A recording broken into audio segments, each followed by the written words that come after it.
Now on CoastTV News. Pot zoning. I think it's too close. What the new rule means for Sussex County. New Americans Office. It means taking the first step. Streamlining access to essential services across Delaware. OC dredging. We've seen boats get hung up there, so I think it's important. The Army Corps moves in to clear sand near the inlet.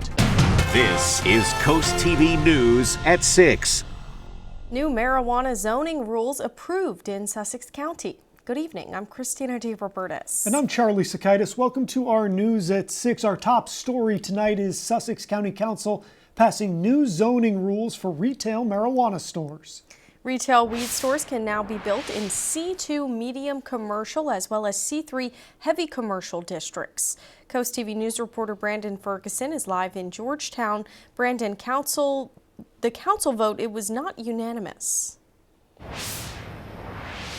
Christina, Vice Council President John Riley said during his no vote earlier today that his reasoning was that this rule would go directly against the safety and well-being of the people here in Sussex County. The new rule now allows for retail marijuana stores in the county to open up at a half mile outside of city or town limits. That boundary was previously at 3 miles.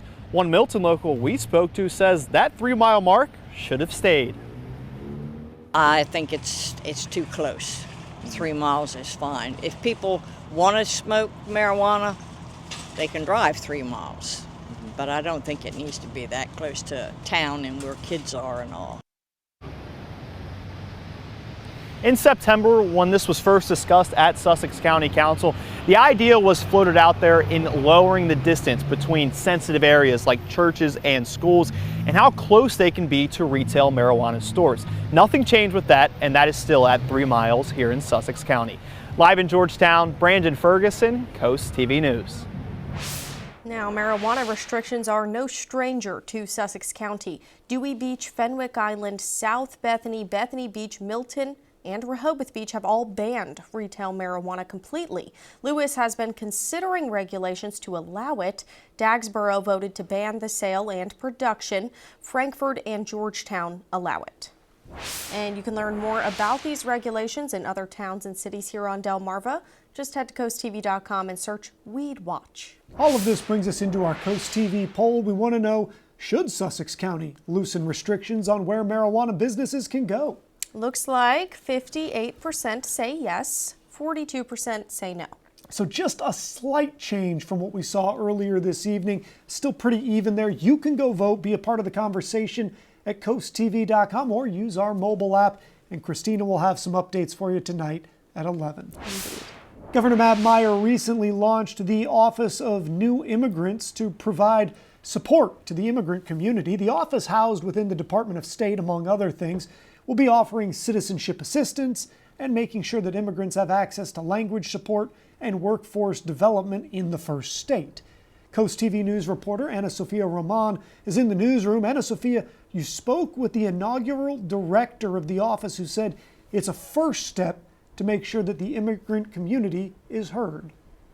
Charlie, according to the governor's office, nearly half of the states across the country have an Office of New Americans or something similar to support that community. Here in Delaware, 11.5% of the population is immigrants. That's according to the American Immigration Council. Ronnie Baltasar Lopez is a son of immigrants himself and former director of policy communications at the Department of State. For his new role, Baltasar Lopez brings lived experiences to help others and says he's grateful for the opportunity to serve in this capacity. So it means for my family, and I think for immigrants in general, that this is an opportunity. This is a step in the right direction. It's a welcoming state. I think the governor has made it clear that the state of Delaware is a state of neighbors. So ensuring that everybody here feels welcomed, is integrated into our state's culture and society. Baltasar Lopez said they're getting ready to go on a statewide listening tour to understand the needs of immigrants in Delaware, but also the organizations that currently help them. That's expected to start in January 2026. Back to you. Now to West Ocean City, where the U.S. Army Corps of Engineers are picking up where they left off. Earlier this year, they got to work on an emergency dredging project near the Ocean City Inlet, but that was eventually put on pause. Coast TV News reporter Kevin Zapay is live in West Ocean City. Kevin, now they're coming back to remove that muck from the channels. Christina, we're near the West Ocean City Harbor. If you take a look right behind me, you see that red blinking light? That's where the U.S. Army Corps of Engineers plan to dredge. Now, we spoke with boaters today who say that this area has been a problem for years. Below the water near the Ocean City Inlet, sand continues to rise. And for local boaters, it's a constant problem. There's sandbars all over the place. Robert Craig Cropper, better known as Big Bird Cropper, says it's something he sees all the time. I know the waters, but people that come down here from Pennsylvania and stuff that don't know the water, they're going to hit a sandbar. In an effort to fix the problem, the U.S. Army Corps of Engineers plans to take that sand and move it to another location. On Thursday, the Corps of Engineers plans to bring in Dredge Murden, a piece of equipment they'll use to clear out 5,000 cubic yards of material near the West Ocean City Harbor. Brendan Hanley, the owner of Pure Lore in West Ocean City, says this project is vital to the town. We've seen boats get hung up there, so I think it's important. In July, Dredge Merritt did an emergency passover around this same area before the White Marlin Open began. They removed a total of 8,000 cubic yards of material during that time, and now they plan to do 5,000 more. But Cropper doesn't see it as a long-term fix. We're the ones that live here, we're the ones that got to deal with it, we're the ones watching it fill in. And that's literally what it's doing because acetique's washing away. Whether it's a permanent solution or a temporary band-aid, this project is moving forward. And the U.S. Army Corps of Engineers says they plan to finish the project by November 25th. Now, if they can't complete the work in time, then they'll cease operations for Thanksgiving holiday and resume on November 29th. I'm Kevin Zapay, live in West Ocean City, Coast TV News. Now let's look live into Ocean City and turn it over to our First Alert Chief Meteorologist, Paul Williams. Good evening, Paul.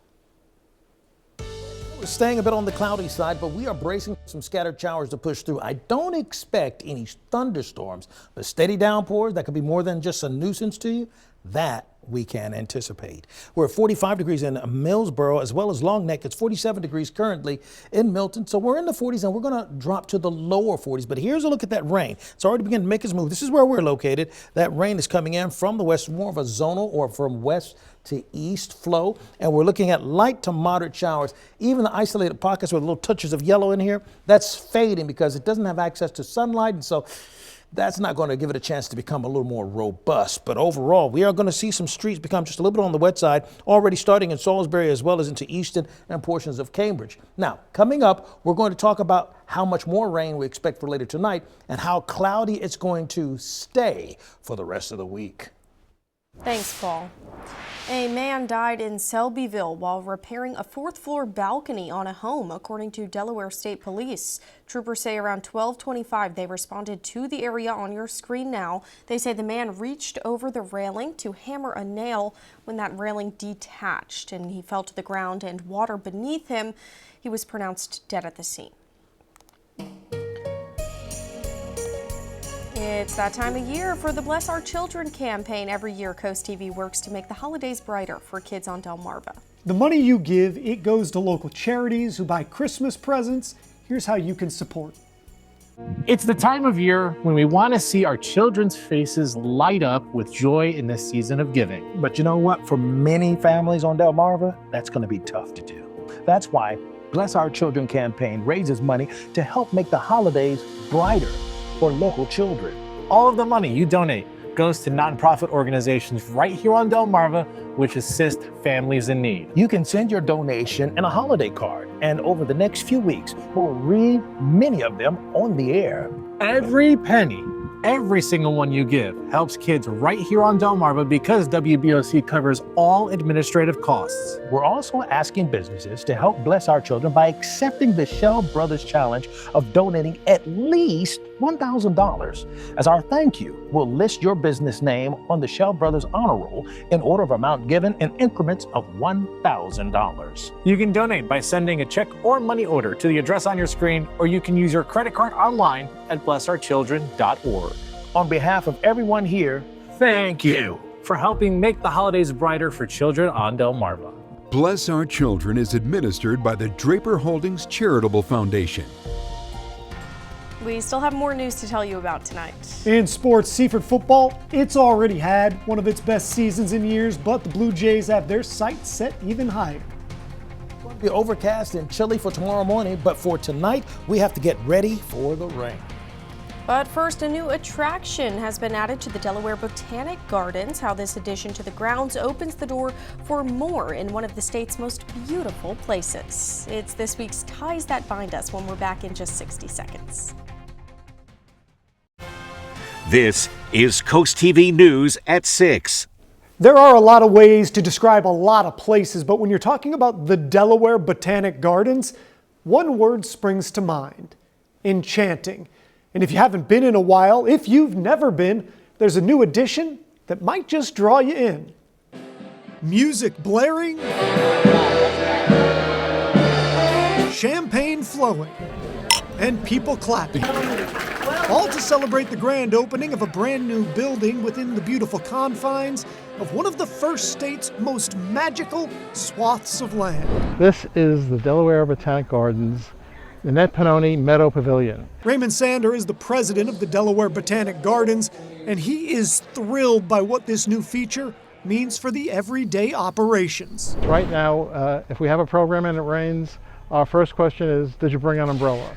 Now, if it rains, we just have a place to bring everyone inside. The Annette Pannoni Meadow Pavilion is the first building on the 37 acres of the Botanic Garden property capable of hosting programs and community events. It's a very major step for us. The new structure covers 3,300 square feet. It can hold more than 200 people, and it even has a living roof patio. The celebratory party, which was held back in September, is the culmination of 5 years of work. In fact, Vice President Carol Zonko was so excited, she popped in a little early for a sneak peek. It was just so incredibly moving for me because here we are, you know, all these years and working towards it and reach this goal, and how magnificent it is.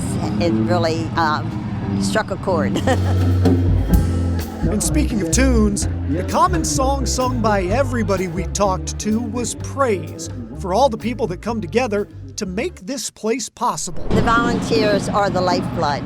Stephen Price Lee is the Deputy Executive Director of Horticulture, and while the recent grand opening celebrates the newest addition to the gardens, his focus, specifically on the native plants throughout the grounds, are the perennial draw for those that love it. By choosing plants that belong, you really are inviting the wildlife back. And there might not be anybody better to give the big sell on why you should go to the Delaware Botanic Gardens than Stephen himself.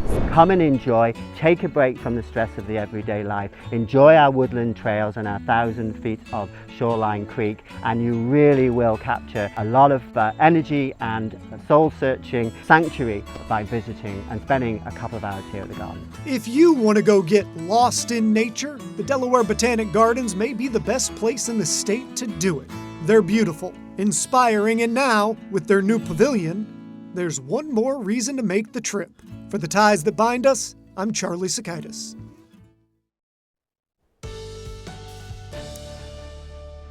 We're bracing for some rain late tonight, and then it's likely to just kind of stay very cloudy and still a bit on the chilly side for the morning time for the next few days in a row. But in Ocean City, right now, we're holding at 48 degrees pretty steadily. The wind's primarily pushing out of the west at about 5 miles per hour, and that's indicative of the way in which the rain is traveling at this moment. It's 45 degrees in Millsboro, but we're looking at 44 in Willits right now, 45 Ocean Pines, 47 for us at Dewey Beach. We're looking at 48 both for Rehoboth as well as Lewis at this hour. Here's a look at the rain and our primary concern for tonight. Now, we're looking at the scattered showers sliding across from the west to the east, pretty zonal. When I say that, I'm speaking of from west directly to the east, one zone to the next directly.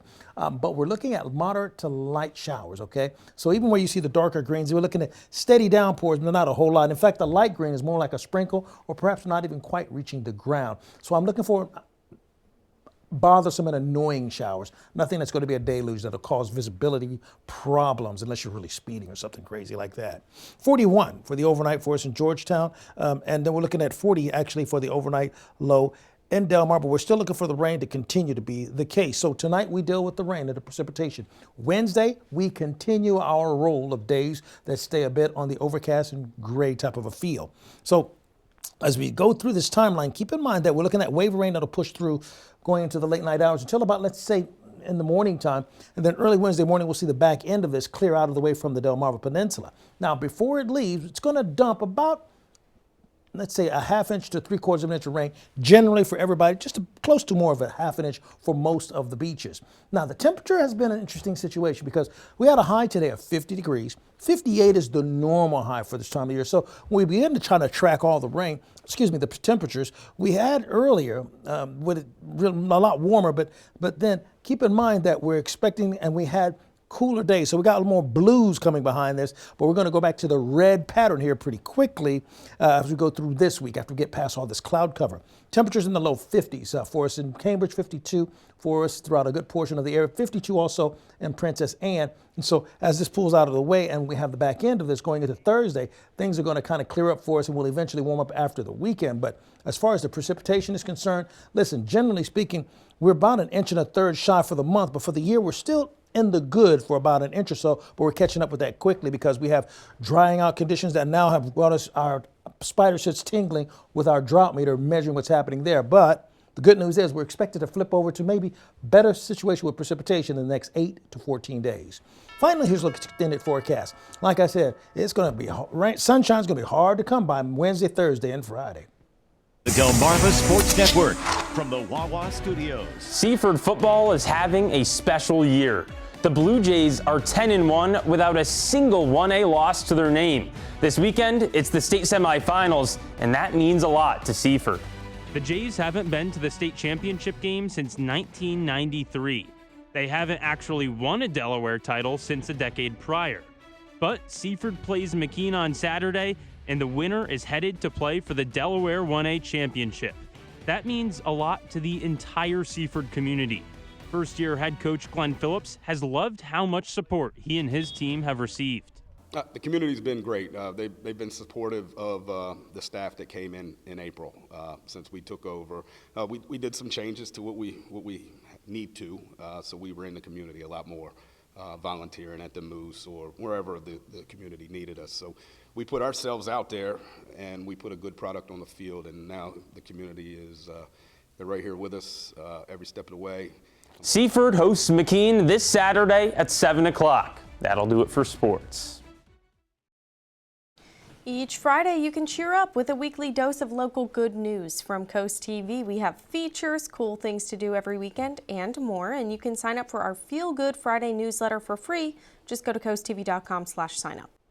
Right now, we take a look in Salisbury. You're already starting to see the rain making the roads a bit on the wet side, so please be careful as you drive in and around. When we're seeing those scattered showers manifest itself throughout a good portion of the Delmarva Peninsula on the west side.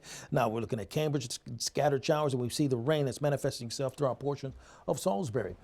Olivia Schmidt of Millsboro, you're our umbrella winner. Congratulations. Paul Davis Restoration Home Remodeling. Keep up with your forecast by calling our weather line, sponsored by the law offices of Brockstedt, Mandalis, and Federico. And finally, here's a look at your exclusive 10-day forecast.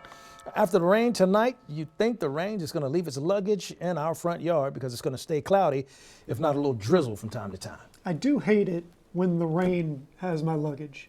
Yeah. And it won't lose it. It just, strews it all around, the wind blowing it all over the place. Tumbling down with the little label coming off like this. Have that. No, but we need it, right? Because it's dry. True. Yeah. Okay. Thanks, Paul, and thanks for joining us for Coast TV News at 6. For more news, more local weather, download our Coast TV News app. The NBC Nightly News is next. And we'll see you later tonight for Coast TV News at 11. Have a great evening.